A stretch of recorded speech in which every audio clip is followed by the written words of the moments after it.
Big shout out to Matt Jerry with Sperry Springer. Oh, hey, but we talking about Sperry, and I ain't talking about Jerry Springer. They on the Sperry shoes. You goddamn fool. Tell you like that though, on sauce. Damn. Sperry Springer, hottest vlog in the streets, man. I'm stamped that, nigga. This shit is forever.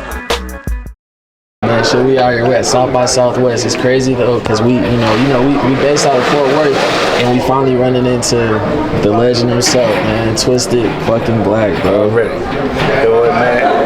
It's crazy that y'all from Fort Worth, but we hadn't run into each other. Yeah. But I seen the road running gear. He got the Fort Worth right there. Oh yeah, man. We support it, man. We support everything, but it's crazy because like that's why this shit's so important, because this is how you run in and network and shit. So for whatever couldn't happen back home, yo, God made it happen right here. Yeah, and that's what makes it happen. And I know a lot of mutual people that always had love for you, and I know that used to fuck with Session Works and Jeff, and bro, that if you know what I'm saying. Yeah, right. So it's crazy that I finally get to run into you. But Fort Worth legend, off the rip, let me ask you, how does it feel to be like considered a legend? You know what I'm saying? A blessing, like, because that whole title, I never asked for that. You know what I mean? But it kind of came to me the whole time when I was locked up.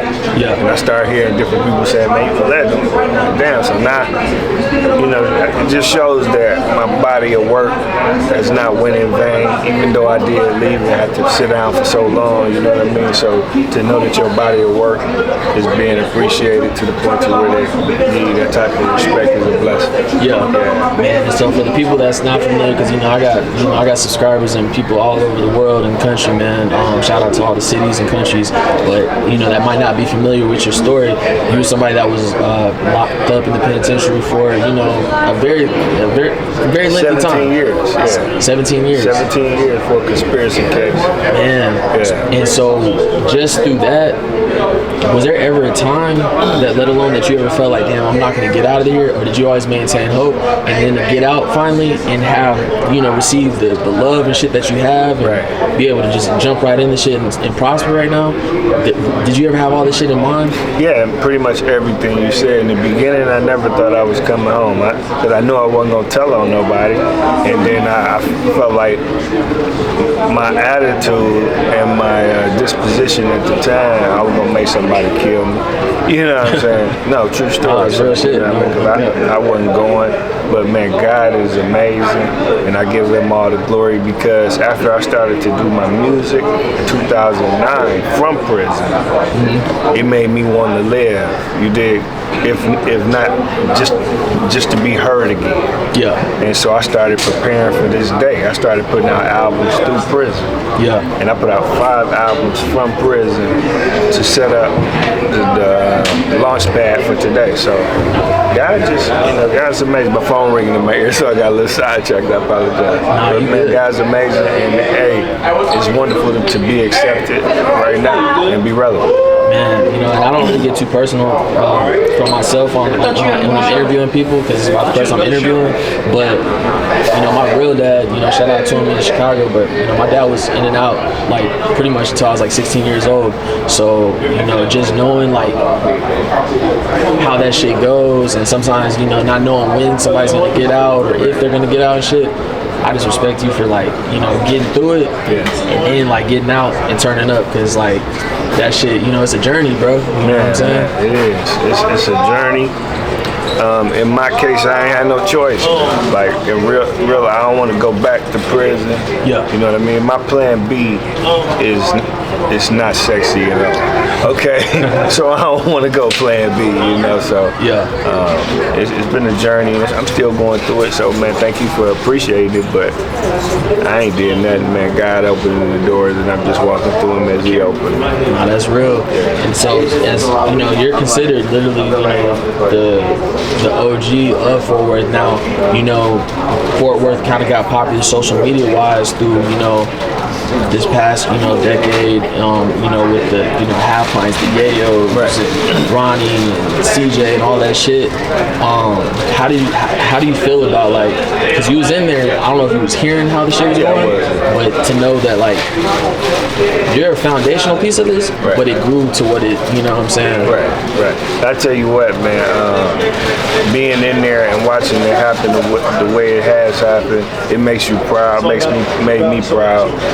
The only thing that was kind of disappointing is that everybody hasn't come together. It don't always happen like that, but me being the type of positive guy I am, I always rooted for everybody to make one push like Houston did, like Atlanta did. Yeah. And then break the barrier to where these people ain't got no choice but to pull up and give us some money.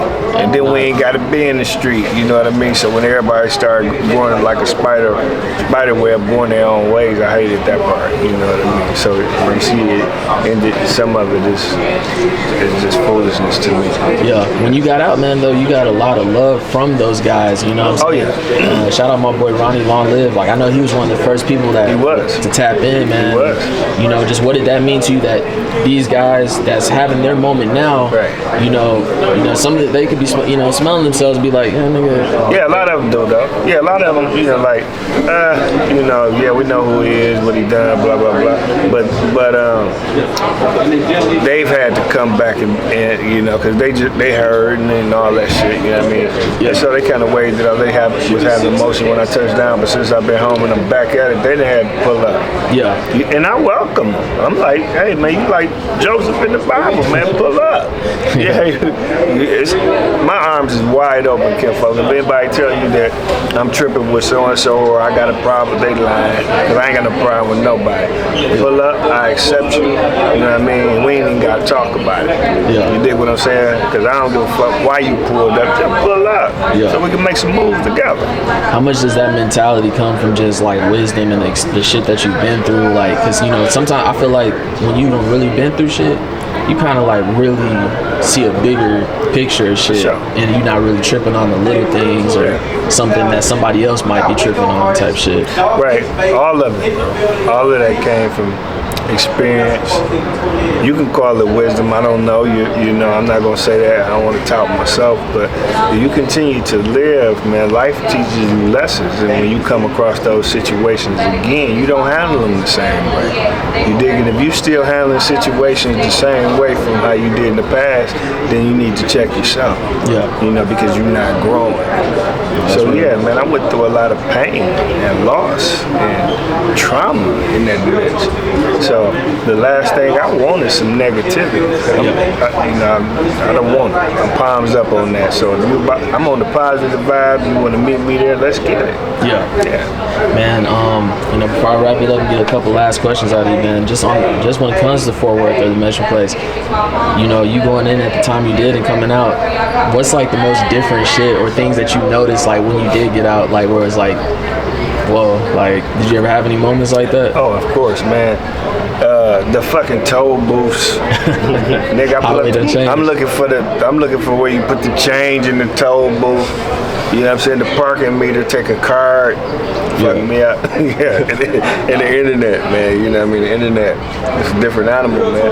People so goddamn mean. Yeah. That fucked me up. Nigga, what is you mad at? I mean, you see some motherfuckers just jump in the comments and say something just totally abstract. It don't even make sense. You can have 1,000 motherfuckers saying they jam. It could be Frankie Beverly Mays jamming, we are one. And they'll jump in there and be like, Frankie Beverly ass. Why? Nigga, what the fuck is wrong with just Frankie Beverly? People just mean, man. So I had to get used to that for myself because people will say the comments don't matter. But man, we're human. We're human. Yeah. We're human, man. So the comments matter. You know what I mean? To a lot of people. But you have to compartmentalize the negative comments because it'll affect your journey.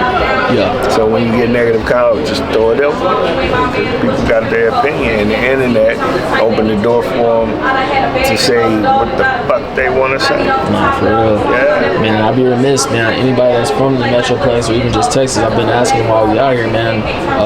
Long live my boy, because he was really locked in. But man, how you feel about just Lil Ronnie? Just it doesn't have to just necessarily be about the situation, because we know it's sad, but just your own relationship that you was able to like have with him, type shit. Yeah, I had a great relationship with nephew, man.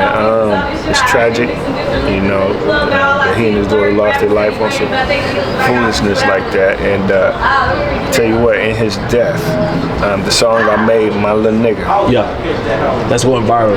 Yeah, I made the song throwing those guys the alley-oop, bro. There's no truth in the song. I made the song throwing them an alley-oop. It's called My Little Nigga. Yeah. Video out and everything, doing numbers. Big facts. And in his death, he threw the alley-oop back to me. And I'm a dunk it for you. So that's how I feel about it. Nah, that's real, man. Long live the best gambler in Texas. You better believe it. Nephew. And since we got Twisted Black first time on the channel, I know some people are gonna be excited about this one. But I gotta ask you, man, this is my $1 million question on Sperry Springer. If there was any song you could have been on the original version of, this song featuring Twisted Black, any song ever, it don't matter what genre, when it came out, no wrong answers. What song would it have been that you would have been on that with? Any song, bro. It would have probably been it's a song with Jada Kiss, okay, Scarface. Damn, what's the name of that song? Jeez Louise, I can't think of it.